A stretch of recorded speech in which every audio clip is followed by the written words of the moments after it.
Assalamu alaikum. My name is Asif Ali Bhutto. I am an advocate by profession. Basically, I have done masters in English literature as well as I am a law graduate और वकालत मेरा शोबा है. तो आज मैं आपके साथ हूँ. मैं चाहूँगा कि जितना जल्दी मुमकिन हो थोड़े से टाइम में आपके साथ एक फ्रूटफुल बेहतर तरीके से एक लेक्चर मैंने कंडक्ट किया है कि आया आपको सिखाया जाए या आपसे बात की जाए कि आया अगर कुछ लोग आपकी तरह जिस तरह मुझे अक्सर स्टूडेंट्स का राब्ता रहता है वो कहते हैं कि यार लॉ गेट हमने आसिफ भाई अटेम्प्ट की है लेकिन हम क्वालिफाई नहीं कर पाए हैं, थोड़ा सा स्कोर रह जाता है या कभी 40s में रह जाते हैं या कभी ऑन द एवरेज मैं कहूँगा ऑन द वर्ज ऑफ 50 जो है हम रह जाते हैं दिल्लीज पर. तो how to prepare for law GATs ये मेरा लेक्चर 1 है और हम आज वीडियो पार्ट 1 में आपको introduction, eligibility, how to apply, syllabus, how to attempt, कैसे अटेम्प्ट करना है और थोड़ी सी जनरल डिस्कशन करेंगे. टाइम बिल्कुल ही कम दूंगा मैं आपका. मैं चाहूंगा कि जितना जल्दी मुमकिन हो आपसे थोड़ी सी बात की जाए. तो अभी इस वक्त हम बात करेंगे कि आया HEC हमें क्या कहता है. HEC हमें कहता है कि आपको to seek what to seek enrolment as an advocate. एक आपको इनरोलमेंट अगर हासिल करनी है as an advocate with bar council में अगर आपने इनरोल होना है तो आपको इसकी एलिजिबिलिटी सी करनी होगी. किसकी? लॉ गेट टेस्ट की. ठीक है, ये बेसिकली एक लॉ ग्रेजुएट असेसमेंट टेस्ट है, इसको गेट कहा जाता है. ठीक है, अब इसमें जो है हमें बताया गया है कि बेसिकली ये एक ऑर्गेनाइज्ड तरीकेकार बनाया गया है ऑनरेबल सुप्रीम कोर्ट के जो है ऑर्डर के तहत HEC के जो है कोलाब्रेशन से एक स्क्रूटिनी इवेल्युएशन टेस्ट बनाई गई है, जिस टेस्ट के तहत जो है आया आप काबिल हैं वकालत के शोबे में आगे बढ़ने के लिए, इनरोलमेंट के लिए या नहीं. और अगर आप 50 मार्क्स हासिल करते हैं तो आपको इजाजत दी जाती है. इसकी बात की गई एलिजिबिलिटी के बारे में, LLB हो या बाहर से पढ़ा हुआ हो तो यहाँ पर टेस्ट कंडक्ट हो. टेस्ट होता है इक्विवेलेंट का, वो देते हैं टेस्ट टाइप जो है लॉ गेट का MCQs है. इसका पूरा सिलेबस जो है वो अवेलेबल है हमारे पास HEC की वेबसाइट पे. तो अभी हम जाएंगे HEC की वेबसाइट पे. जैसे ही हम HEC की वेबसाइट पे जाते हैं तो हम देखते हैं कि वहां पर अवेलेबल है syllabus for law GAT assessment test. तो HEC का सिलेबस है जो मैंने डाउनलोड किया हुआ है. मैं अब मजीद आपके साथ बात करना चाहूंगा.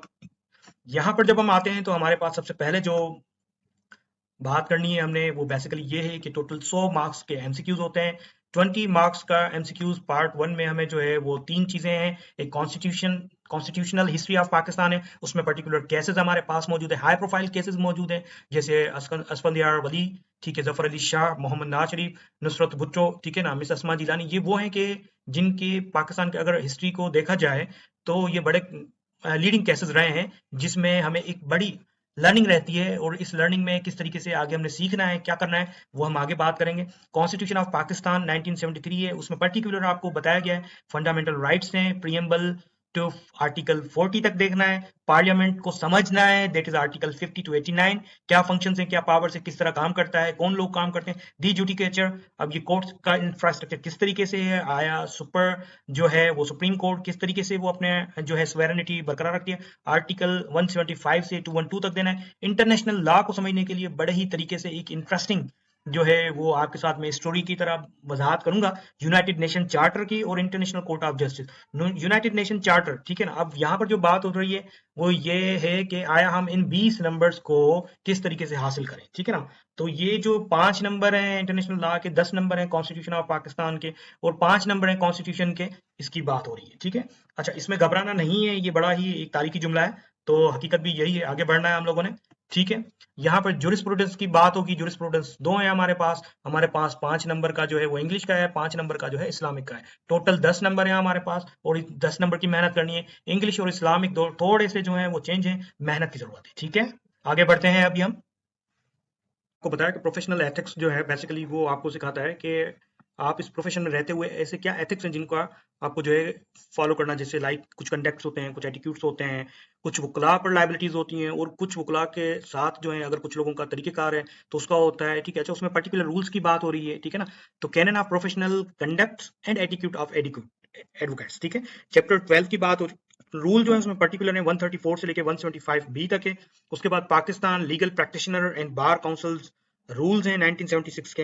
ये इंटरकनेक्टेड है, ये भी बड़ा दिलचस्प टॉपिक है जिसमें अगर आप एक वकला के तौर पर आगे बढ़ना चाह रहे हैं, ठीक है, और आप अपने लाइसेंस को हासिल करने के बाद जो है अपने किरदार को और अपने शोबे को, अपने प्रोफेशन को है एक आगे देखना चाहते हैं, एक किसी मकाम पर देखना चाहते हैं, तो ये प्रोफेशनल है जो है वो आपके पास अवेलेबल होती हैं चीज़ें. ठीक है ना. अच्छा, अब आगे हम जैसे बात हो रही थी प्रोफेशनल एथिक्स की, ठीक है ना, तो वो हम पर कुछ ऐसे फ्राइजेस हैं कि जिनको हमने फॉलो करना है रिलीजियसली, ठीक है। अगर आप वंस उस बात से, उन चीज़ों से मुनकर रह जाते हैं और आप कहते हैं कि नहीं भाई हम तो ये नहीं करने से रहे, तो यकीन जाने कोई आप वक्ती तौर पर तो थोड़ा सा आगे भी बढ़ लेंगे, चीज़ें भी हासिल कर लेंगे, लेकिन अगर वो एथिक्स वो आपके पास सही तरीके से रीबर्थ नहीं हो पाए या उनका मकाम आप नहीं समझ सके, तो वो आगे आपको नुकसान देते हैं, ठीक है।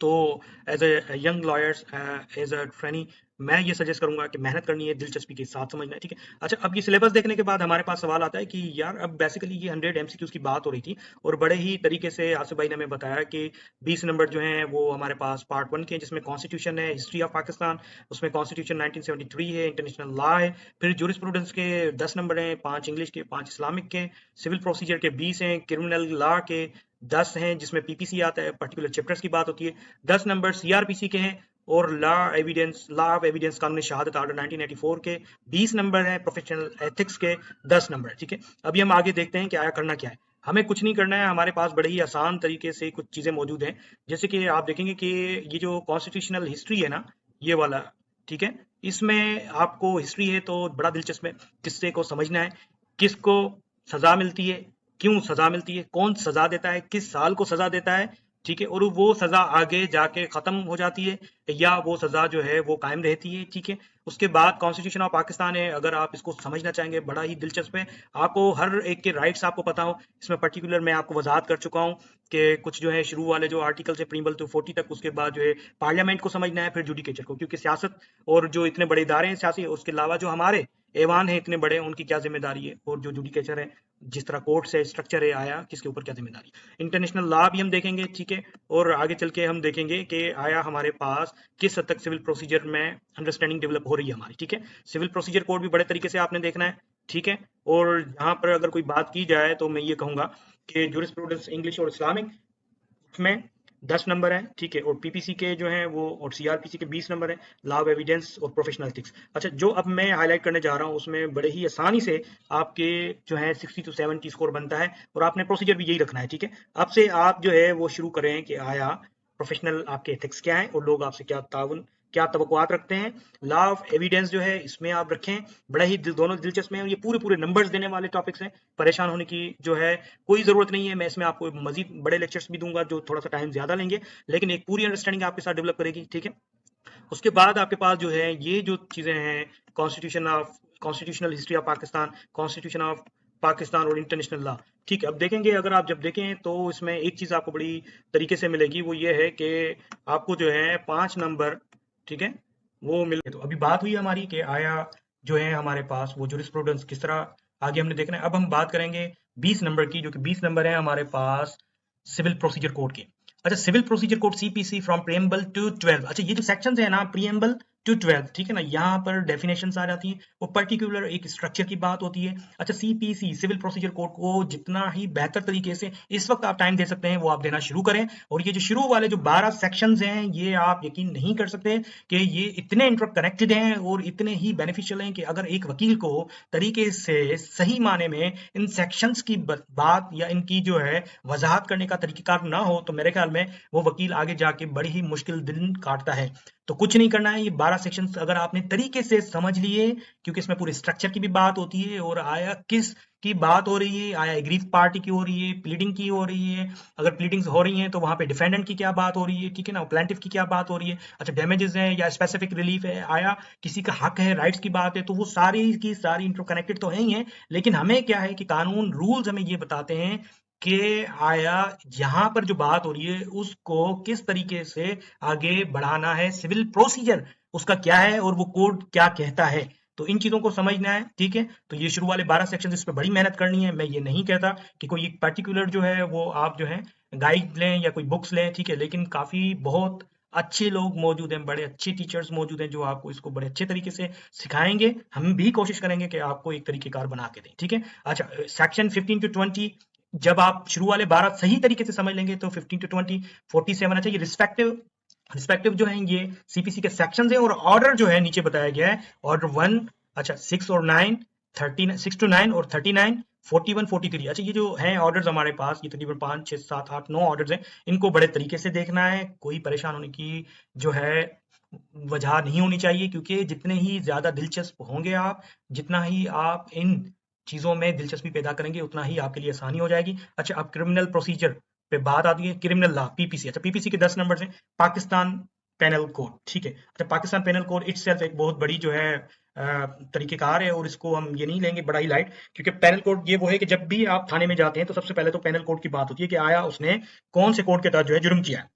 अगर आप एफआईआर की बात करते हैं, ठीक है, या कंप्लेन की बात करते हैं, तो एक पेनल कोड पाकिस्तान का डिफाइन किया हुआ है कि कौन सी जो है सजा के तहत आपको जो है किस तरीके कार का जो क्या तरीका अपनाया जाता है, ठीक है। अच्छा, वहां पर चैप्टर 2 जो है जनरल एक्सप्लेनेशन है, चैप्टर 4 है, चैप्टर 16 है, इसको बड़े आसानी से देखेंगे। और ये 10 नंबर्स में से मैं ये नहीं कहूंगा कि आप जो है 3 या 4 नंबर हासिल करें, मैं ये चाहूंगा ये 10 में से 10 आप हासिल करें। अच्छा, सीआरपीसी, जब यहाँ बात होती है 10 नंबर की, ये बड़ा इंटरेस्टिंग है सीआरपीसी, ठीक है। सीआरपीसी की जब बात हो रही है तो चैप्टर 1 जो है, चैप्टर 5, चैप्टर 7, ठीक है ना, ये सारी चीजें मौजूद है। सीआरपीसी इटसेल्फ बड़ा इंटरेस्टिंग है, ठीक है। और जितना ही बेहतर तरीके से इसमें आपकी मेहनत होगी, तो आपकी रोजमर्रा की जिंदगी के जितने भी छोटे बड़े केसेस हैं, वो सीआरपीसी के तहत जो हैं वो आपके हल होते हैं। और उसमें बताया जाता है कि आया प्रोसीजर है क्या उसका, ठीक है। अगर किसी ने किसी को जो है बगैर किसी जुर्म के कन्फाइन किया हुआ है, बंद किया हुआ है, ठीक है ना, तो आया उसका क्या तरीकेकार होना चाहिए, ठीक है ना। इसी तरीके से फिर हम आगे बात करेंगे कानून शहादत की। ये 20 नंबर से मैं ये कहूंगा कि अगर आपका और हमारा साथ रहा तो इस 20 में से मैं आपको आई एश्योर यू कि मैंने खुद जो है वो 2021 में जो है 19 नंबर लिए थे, 20 में से पूरे। तो इस दफा मैं चाहूंगा कि आप अपने उस्ताद से आगे बढ़ें, ठीक है। तो 20 में से 20 लें, या एटलीस्ट मिनिमम अगर आप कहीं पे गलती भी करते हैं तो 15 जो है वो आपकी कंफर्म्ड हैं।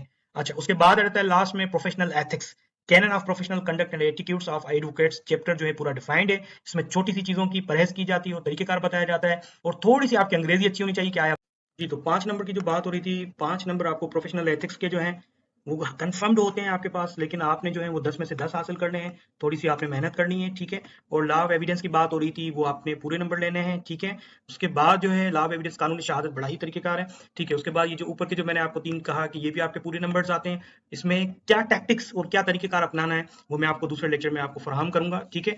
बाकी ये जो 2 चीजें हैं, बल्कि 3 एक ये जो टॉपिक है हमारे पास, ये जो 50 नंबर है ना, इसमें आपको मेहनत की जरूरत है, ठीक है। अच्छा, ये जो चीजें हैं ये आपकी वन गो में अंडरस्टैंडिंग डेवलप करते हैं, ठीक है। प्रोफेशनल एथिक्स तो आप उसको बड़े दिलचस्प तरीके से लेंगे। लॉ ऑफ एविडेंस में पूरे के पूरे नंबर्स आते हैं, क्योंकि कानून शहादत, शहादत एक इटसेल्फ एक मैं कहूंगा कि बहुत बड़ा फरीजा है। इसको हम मुसलमान होने के नाते बड़े ही आसान तरीके से समझ सकते हैं कि हमारे ऊपर क्या फराइज है, और ये 20 नंबर पूरे होते हैं। यहाँ इस 50 में से अगर आप जो है नहीं अगर 30 नंबर भी ले लेते हैं, तो भी अगर आप जो है बाकी 50 में से जो कि बड़े ही आसान तरीकेकार के साथ अपनाते हुए, चीजों को समझते हुए 40 नंबर ले लेते हैं, तो 70 बन जाते हैं, ठीक है। अब यहाँ पर परेशानी ये होती है कि हमारी समझने की जो सलाहियत है, अंडरस्टैंडिंग जो पावर है, वो राइटिंग तो हम कर ही लेते हैं, लेकिन जब हमने कुछ स्टडी करके उसके एमसीक्यूज में जवाब देना होता है तो बड़ा ही मुश्किल हो जाता है, ठीक है। अब हमने बात करनी है एमसीक्यूज की। अब एमसीक्यूज की जब बात होती है तो क्या होता है, हमारे पास किसी भी हवाले से कोई भी एक सवाल आता है, उसमें कुछ भी लिखा हुआ हो, ठीक है ना, तो अब हम जब स्टडी करते हैं तो वो क्रिएट जो है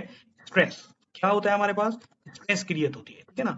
अब इस स्ट्रेस से बचने के लिए हमने और आपने मिलके थोड़ी सी फर्स्ट करनी है, मेहनत करनी है कि वो लोग जो ला गेट नहीं क्वालिफाई कर पा रहे हैं, उनके लिए एक पैटर्न बनाया जाए जो कि ज्यादा लेक्चर्स में ना हो और कम लेक्चर्स में हो, ठीक है। और वो बड़ा ही इजी हो और ठीक है ना, और इजी हो और बड़ा ही सिंपल हो, लेकिन एज ए लॉ स्टूडेंट, ठीक है ना, लॉ की अंडरस्टैंडिंग वो आपके लिए जरूरी है, ठीक है ना। अब ऐसा नहीं है कि आपने ये सारी चीजें जो है वन गो में सीखनी है, थोड़ी सी फर्स्ट की मेहनत करने की आपको जरूरत है।